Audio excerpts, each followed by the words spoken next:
Alright, had a lot of questions on eBay about the Jeep, so I decided to do a walk around. We can start over here on this side here. 6-inch fender flares. This one took a hit. I could use replacement.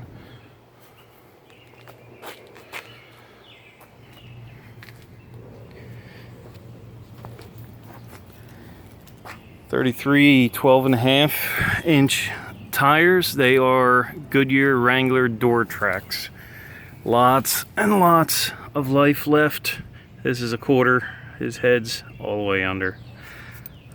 Mickey Thompson Sidebiter 2 wheels. Great condition. There's no road rash or anything on any of the tires. Come around the front bumper. Front and rear bumpers were made by a guy out in California. Front bumper alone weighs 75 pounds and will push over anything that you decide to run it into. Shackle hitch points, they are welded on the front and all the way through on the back side. All the tubing is really thick DOM material. LED light bar in the front here. Auxiliary transmission cooler. Down below, no fluid leaks. BDS 2.5-inch leaf lift.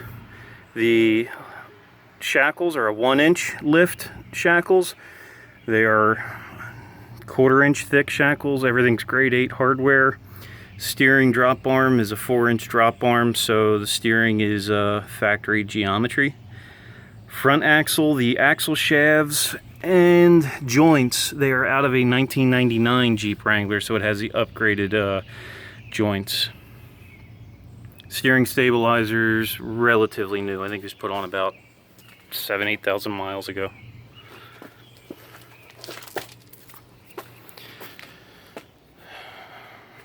Paint is in pretty good shape. However, it has been used as a Jeep, so there are a few issues, especially with a Jeep of this age. This is one of them. There is a little crack right there. Everything you see is surface. Nothing is rotted through. While we're here, we'll go under the hood.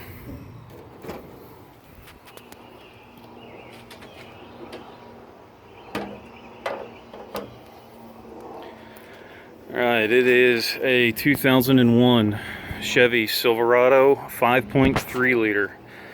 New alternator, new water pump. Water pump was just put on last week. OBD2 connection right there. This is fuel injected. A lot of guys will put these in and don't want to mess with the ECU and all the electrical, so they carburate them. This is not. This is fuel injected. Aluminum radiator.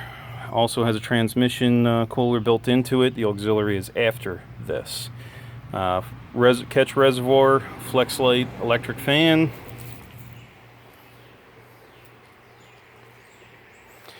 All the brake lines have been replaced with stainless steel from Classic Tube, and all the lines to the calipers are stainless braided steel.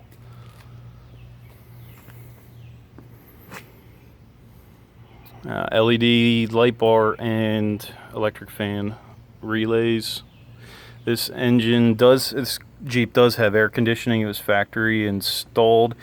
I have converted all the lines to fit with the GM compressor that's down there. However, I never electrically hooked it back up. I just never really needed it. So all the components are there. The compressor will need to be replaced as well. But like I said, everything is there.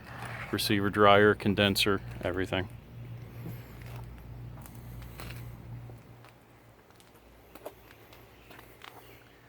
Hardtop has been rhino lined. It does not leak. I put a RTV on that front lip just because it reduces wind noise. If you've ever driven in a YJ hardtop, or especially a soft top, wind noise is annoying, and that really cuts it down. There is a small dent right there. Windows are tinted all the way around.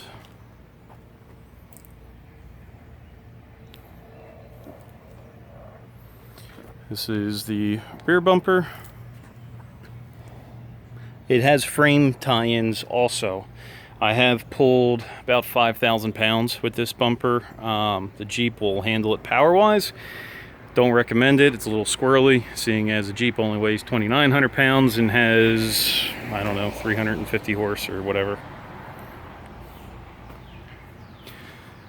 Tailgate, there is a crack right there and some surface rust at the bottom.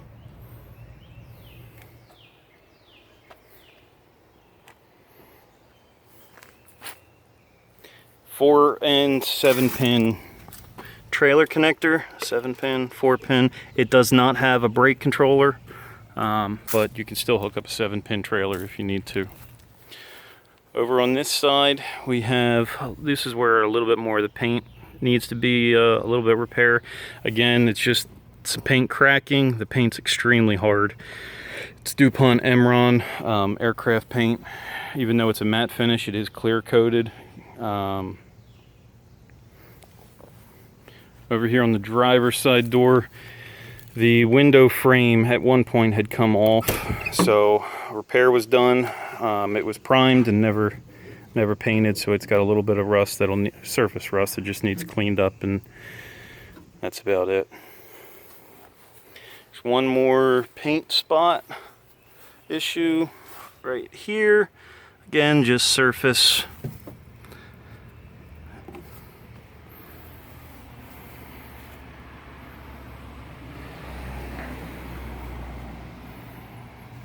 The transmission is a 4L60E out of the same 2001 Silverado. The transfer case is a NP241 out of a 94 one-ton Silverado.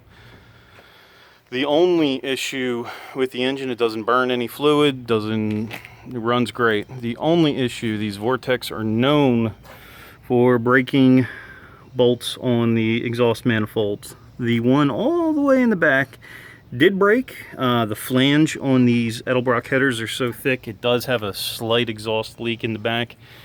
Once it warms up, you really don't even notice it, and that is the only issue. Miles are unknown. The engine was pulled out of a Silverado and did not know the miles. I have put 30,000 miles on this engine and 0 issues. Like I said, no smoking. Starts up every single time, very reliable. Inside, the door panels have been repainted, dash has been repainted. Seats are best stop with the headrest, fully reclining, although you can't really recline very far because it is a small Jeep.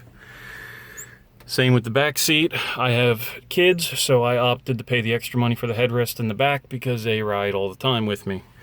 So, locking center console, little cut there. This needs to be recovered, maybe re-sprayed a little bit. I also installed 2 charging ports that are in the back. They are powered all the time, so you can still charge your phone with the Jeep turned off.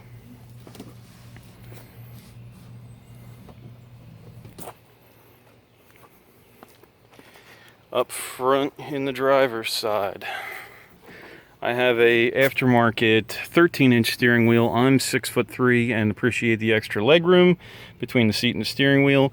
You can always go back to the stock diameter and it might give you a little different steering feel if you like. New Vintage USA gauges. They are model 1940s, perimeter lit, tack, speedo, oil pressure, trans temp, water temp, fuel, and voltage.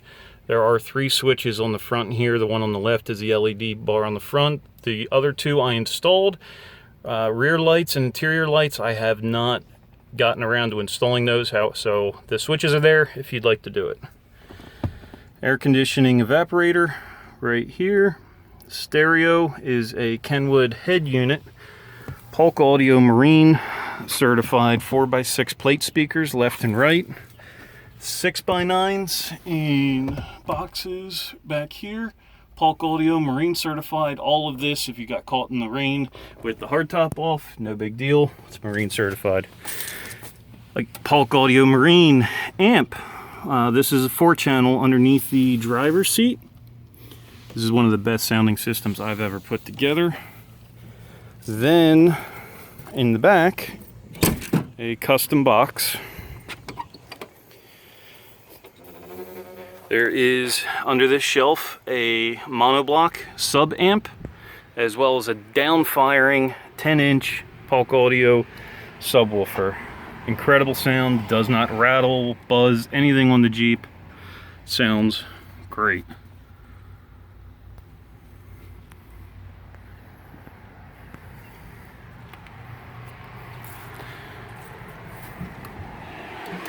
The headliner, none of these came with a headliner. It was plastic. This Jeep was a Florida Jeep.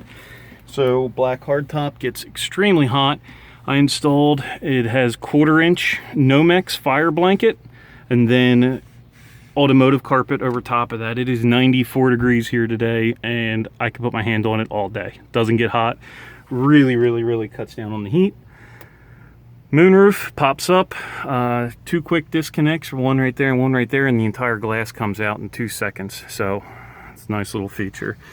The rear view has map lights, actually one of my favorite mods, seeing as the YJ never came with interior lights. That is a battery operated LED light.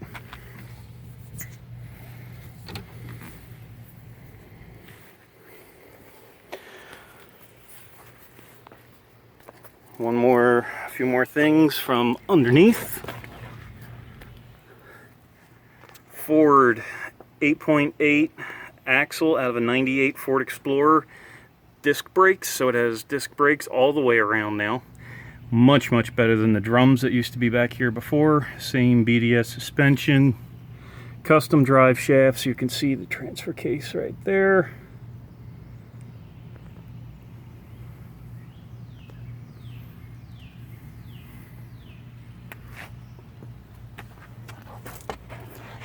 I believe that is about it. Anybody that has any other questions, please feel free to comment or email me on eBay or YouTube. I will be monitoring it to answer any questions anybody has. It is definitely one of a kind. It is very safe. It will do 70, 80, 90 miles an hour down the highway if you want to. It is a stable ride. However, it is 4 leaf springs, so it does not ride as smooth as perhaps a JK. But it's also not priced like a JK. If you've ever driven a normal YJ, you know that you need a tailwind to hit 60 miles an hour on the expressway.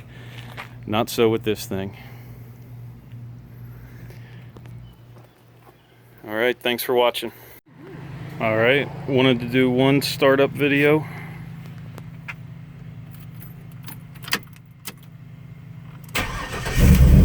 Starts right up.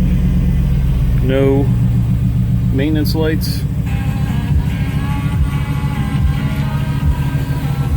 Now let you hear what it sounds like.